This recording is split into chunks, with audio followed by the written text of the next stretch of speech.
Hey everybody, welcome to BODS Mayhem Hour. I'm your host, John the Bod, aka the Bod Father. I have an awesome interview for you guys, as always. On the phone with me right now from the awesome MXPX group, Mr. Mike Herrera. Mike, how's it going, my friend? It's going well, man. I just woke up in some seedy Hollywood hotel room and just making sense of it all. It is early, and I'm glad you took time out to do this interview. I've been a huge fan of you guys for 14 years, man. And oh, thank you so much. I appreciate that. I've been jamming out to you guys for a very, very long time, and you guys put out some really awesome music. You guys actually have a new album that's coming out in January, or well, not January, but 2014. So let's talk about that a little bit. Can we expect anything different from it, or just basic MXPX stuff? What's your take on it? Well, I'm doing a solo album. So I'm doing MXPX nowadays, but I'm also doing what I call Mike Herrera music. Mm-hmm. So like I do acoustic songs. I do tons of MXPX songs acoustic, and it's been really cool. But I don't have an album to sell when I play live acoustic. So I'm finally doing a lot of the songs that I do. I'm doing like a studio version of that, and that will be actually a bunch of MXPX songs, just stripped down, and then I'm working on an actual studio album for my solo stuff as well. I've just been working on that for a while, so it's just time to finally record it and get it done. And then next in line will be a new MXPX. So it's been cool. It's just I'm kind of like one after the other, project, and in between all that, touring a lot too. So yeah, I guess I sort of answered your question, but. Now, you also, you do a lot of acoustic stuff, and you strip a lot of the MXPX songs down. What made you want to do the acoustic stuff side of it? Well, I think just probably the fact that I spend a lot of my time writing on acoustic guitar. Mm-hmm. I'm doing Tumble Down, which is another sort of side band that I do sometimes. And it's all these songs are songs that I write. Like I write for MXPX, I write all the songs in Tumble Down, and obviously the Mike Herrera stuff, it's my name. But for the most part, aside from maybe some co-writes, it's just all me. And it is kind of weird to sort of like decide what goes to MXPX, what goes to Tumble Down, what goes to Mike Herrera solo acoustic. But yeah. It's a natural thing for me to play acoustic. Like I really enjoy I don't know, it's a challenge to make a song complete without drums, bass, guitar, keyboards, whatever it is, you can put on it. Just you and the guitar. I've always said that you can tell an artist and a true musician when they could take a good acoustic guitar, strip their own music down, and make it sound exactly the way it does on a CD. And you have done that. Respect to you on that, man. Thank you. 21 years of MXPX, Mike. Did you ever think that it would be this long for MXPX? Yeah, it's kind of one of those things where when you're young, you can't really imagine being old, like, 35 or 40 or so. It's like when you're a teenager, 18, 19, 20, it's the world is your oyster, and it should be, but we never, you don't think, at least I didn't think that far ahead. It's this vague sort of unreal mist of an idea of the future, Mm-hmm. But sure enough, here we are. We're in the future, now it's the present, so it's going to be the past. How was it playing the anniversary show a couple weeks ago for the 21 years of MXPX? I know it was a sold-out show. How was it? Man, it was really fun. We did this, we had this intro, like I was filming on the way to the show. We loaded up the van, and I'm like, I gotta film everybody, all right, I got film load in, And everybody's like, why are you filming? And I'm like, well, because these guys, they're called two creative guys, and they put together like a last minute sort of video intro of me, us talking about the 21-year thing. And so it was special. It was really fun. And it was cool to like do something a little different for sure. Mm-hmm. Now, going back to where you said you had MXPX plus your solo stuff and the other band that you're working with, how hard is it to say, okay, this song right here is going to go with my solo? I mean, man, that has to be really tough. Yeah, I mean, it's for me, it's just it can be tough when the lines are blurred a little bit, but there are those obvious songs that this should be MXPX, this should be Tumble Down, or even a solo song. I think the hardest thing is like, what's a solo song and what's a band, one of the band songs or whatever. So I mean, I am on the solo record. I'm making the acoustic versions of the MXPX songs album. That's going to be first up, and then I'm doing like a full album of solo stuff, but it's going to be not only acoustic, it's also going to be full band stuff. So, I don't know. I'm just kind of like, it's not like I'm arbitrarily choosing and deciding, we'll just throw this one over here, but it's got to be lyrically, I think, what makes sense. I guess it just fits where it fits at, I'm assuming. Yeah, I mean, I can even take like a general melody and like change the music up and make it sound more folky or more pop punk, like for MXPX stuff. So it really, at the very beginning, it's all about the lyrics, and of course production says everything, but that's a decision. You guys have your own record label. Is this the first time you guys done your own record label, or I know you guys have been with others, but when did this come about? Well, we had this record label for like over 10 years. I don't even know. I should probably find out.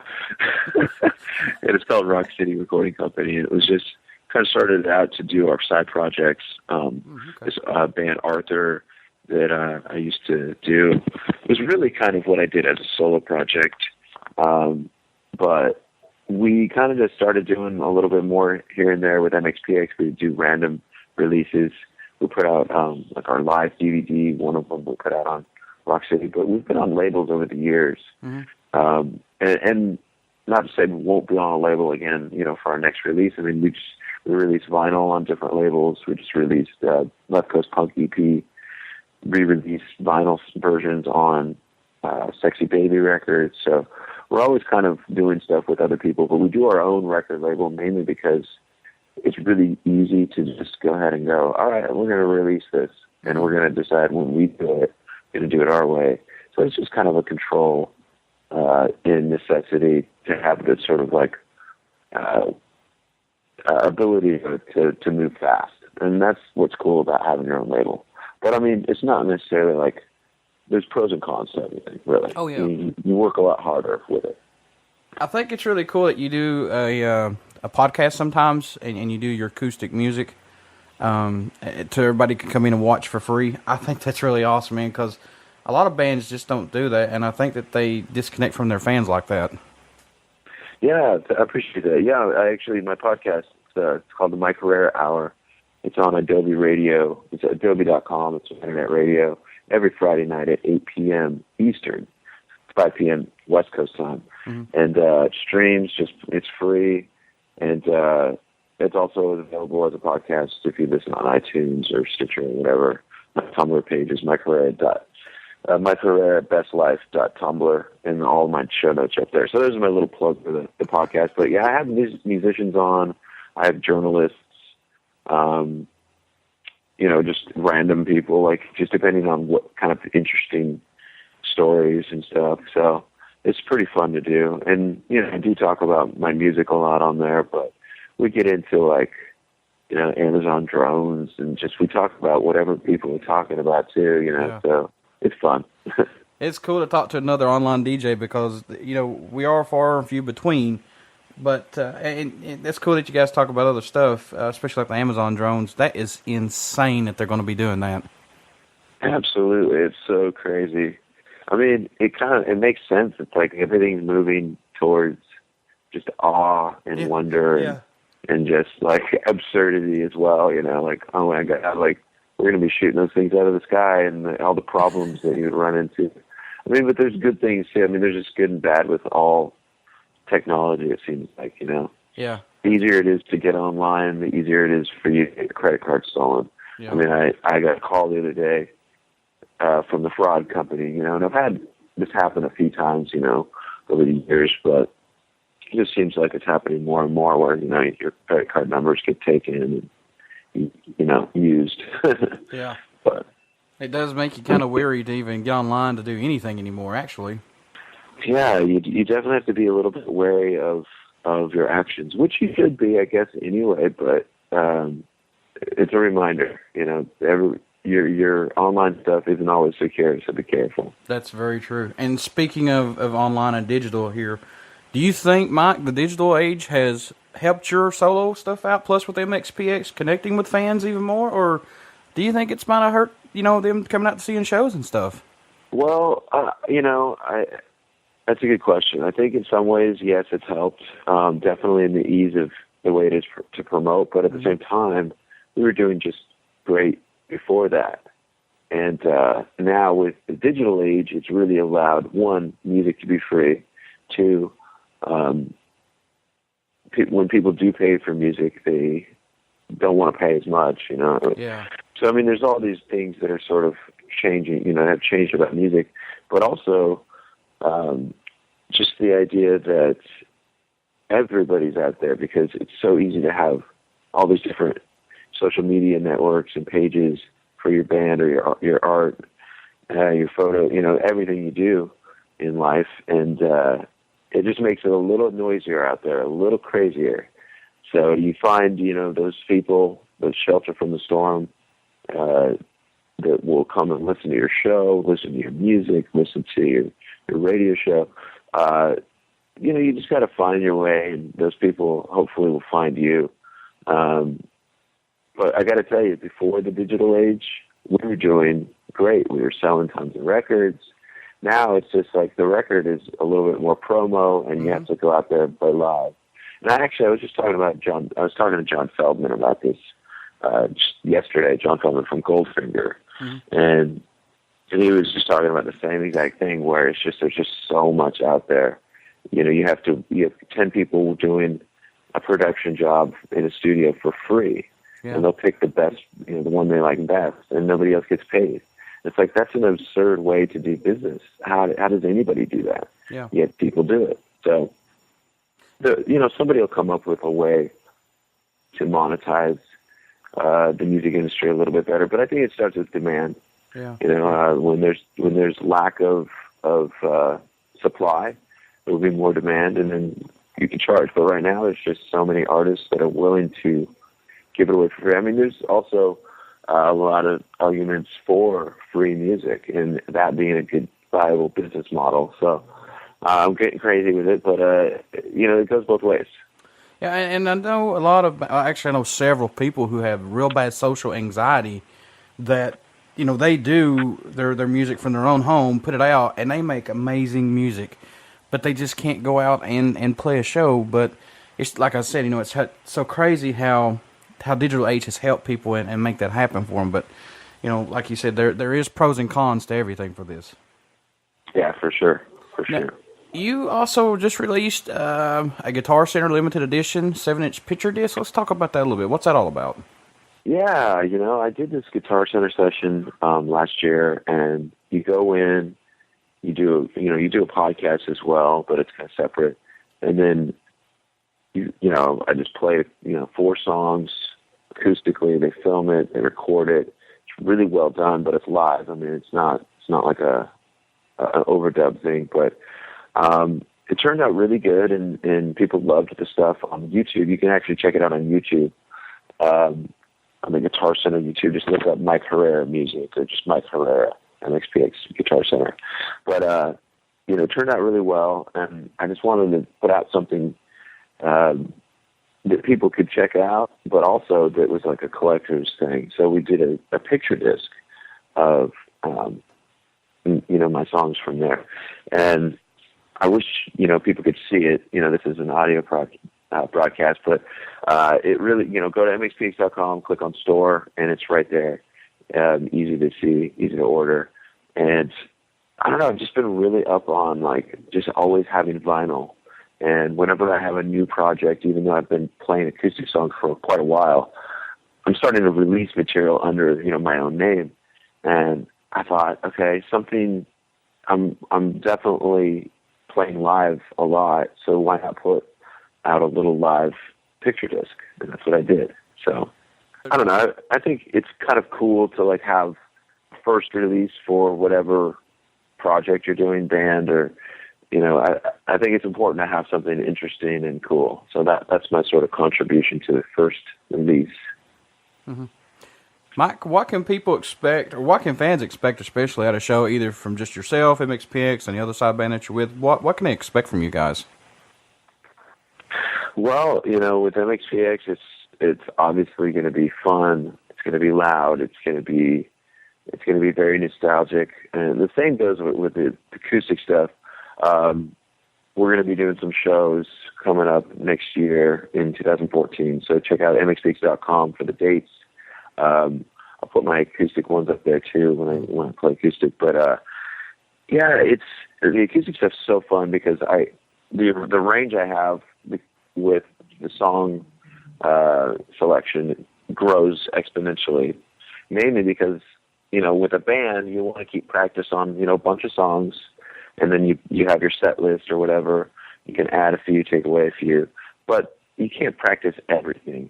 And I can't either with the acoustic stuff, but obviously I know a little bit more. I can just start playing this song or that song that maybe the band hasn't rehearsed in a while. Mm-hmm. That's probably the coolest, one of the coolest parts about doing the acoustic stuff is just being able to turn on a dime, do songs from Tumbledown, do MXPX songs, do the new Mike Herrera songs that I'm writing and going to be releasing next year. So good stuff, fun stuff. I have bought 2 of your acoustics CDs that you put out here lately. I bought one back in June, I want to say, or April. Was it one of the bootleg live ones, or? It was one that you put up. Or was it Tumbledown? And it might have been Tumbledown. It was the one that you put up on the Big Cartel one. I did purchase that one, and I purchased 2 of them actually. And like I said, I'm really a fan of it. I really love the acoustic stuff. I think that a musician can pull off their own acoustic stuff, from their actual albums. It's kick-ass, man. That's just all there is to it. I appreciate that. Thank you so much. And another thing too, I'm a big fan of the old MXPX stuff, and you did Middle Name. I thought that was really cool. You only did like a minute 30 of it because you stopped and you said it's just so hard to play that song stripped down without the whole band behind you. Can you talk about that a little bit? Yeah, I mean, it's weird sometimes to do, people request songs, and it just doesn't sound great acoustically. Yeah. A lot of times I'll just do a few minutes of it or something, or I'll do, the first verse and chorus and be like, there you go, here's your little taste. But, I mean, there's no point in, going through the whole 3 minutes of it, Yeah. So for me, it's just I know that they're oh, cool, I got to hear it for a minute, cool. And then we'll go on to something that I feel like I have confidence in and is really sounding better acoustically. So, how would you want the fans to remember you after they leave a show? I guess just, genuine. We just try to put on a fun and positive show. And I always encourage people to just, treat people with respect and I guess the do no harm sort of thing, yeah. Don't fuck with people. Sorry. No, you can cuss. I don't know if you're ready to show. But, yeah, I mean, it's, I always try to, just take care of people. I really try to take my time and talk to people if they want to say hi, take pictures, whatever it is. Mm-hmm. So that's an important part of the show, even though it's not necessarily part of the actual entertainment. I feel like it's important to connect to the audience. Yeah, and so many bands have missed that. I mean, it's the fans that put you where you are, everybody. I hope you understand that. Absolutely, definitely. You got to keep connection with your fans regardless of how you do it. What do you think that MXPX music plus your own acoustic stuff brings to the table for music? I definitely feel like it brings some depth to, you know, songwriting. If you're a fan of the past stuff I've done, like punk stuff I've done, you're probably still love punk rock, or maybe you don't. I don't know. Yep. But you don't necessarily listen to it all the time. So like, it's the same for me. You know, I love punk rock. I listen to it plenty, but I also enjoy like other styles of music. So this is just you know, I'm branching out. I haven't left the island, so to speak, but definitely getting out into some different waters. Now, as far as like festivals and clubs, do you prefer the festivals or clubs, or does it even really matter? Oh man, I don't prefer one thing or another. I think I just enjoy having good times and good shows, good crowds.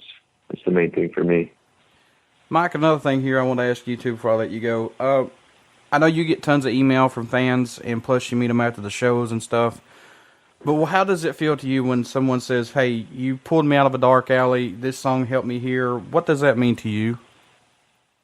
Oh man, it means a lot. It really does. It's you know, as a songwriter, all you can really hope for is to make a difference in people's lives. You know, you do it for you because, you know, you're trying to communicate something to the world. But then it goes out into the world, and then it's not just about you. It's about the people listening. It's about, you know, how it affects people. So, you know, I think there's all types of moods and all types of messages out there. But ultimately, I think it doesn't do anybody any good to be negative. So that's why I always try to be positive as much as possible. I'll tell you what, man, I want to thank you for taking time out for doing this interview with me. I appreciate it. You guys have tour dates coming up in January for, you know, MXPX side and plus your acoustic stuff. Can you talk about that before we let you go here? Sure, yeah. Just towards the end, I'm actually heading to China probably, and a couple other Asian countries, and then we're hitting New Zealand, the Parachute Festival in New Zealand. It's going to be really fun. We'll come back and do Hawaii, Pomona, California, Denver, Colorado. You just check out MXPX.com. The dates are on there. We're adding more dates as well. So if you're on the East Coast or something, don't worry. Later in the year, we'll be coming back there. Mm-hmm. Possibly, I'm going to be doing some stuff this summer, east through Chicago. So yeah, it'll be added. We're just still working on finalizing some of the details. So. And where can people check out your podcast at? Check out my podcast on adobe.com on Friday nights, or you can, if you want to download the podcast, it's free. You can go to iTunes and search Mike Herrera Hour. You can, probably the easiest way to do it is just go to Mike Herrera Best Life at .tumblr. It's my Tumblr page. So Tumblr is spelled funny. It's spelled with no R on the, or no E on the end. Yeah. But yeah, so that's all. The show notes are up there, and check that out. Awesome, man. Like I said, I've been a fan of you guys for 14 years, and sadly enough, I'm going to show my age right now. When I was back in high school, we actually tried to do a cover of I'm Okay, You're Okay to start out with. That's awesome. That's cool. We made it a heavier version of your guys'. That's good. It should be. Yeah, it's pretty poppy song. Cool. Well, thanks for having me. I appreciate it, John. Not a problem, man. Hey, before I let you go, would you care to do a promo for the show, Mike? Sure, let's do it. All right, cool. Hey, everybody. I'm Mike Herrera from MXPX. You're listening to BODS Mayhem Hour. Awesome. I want to thank Mike Herrera of MXPX for being on the show this evening. They're on tour. Please check them out if you get a chance to. Got some MXPX coming up for you guys. And also, stick around because you only hear these interviews right here on Uber City Radio and BODS Mayhem Hour.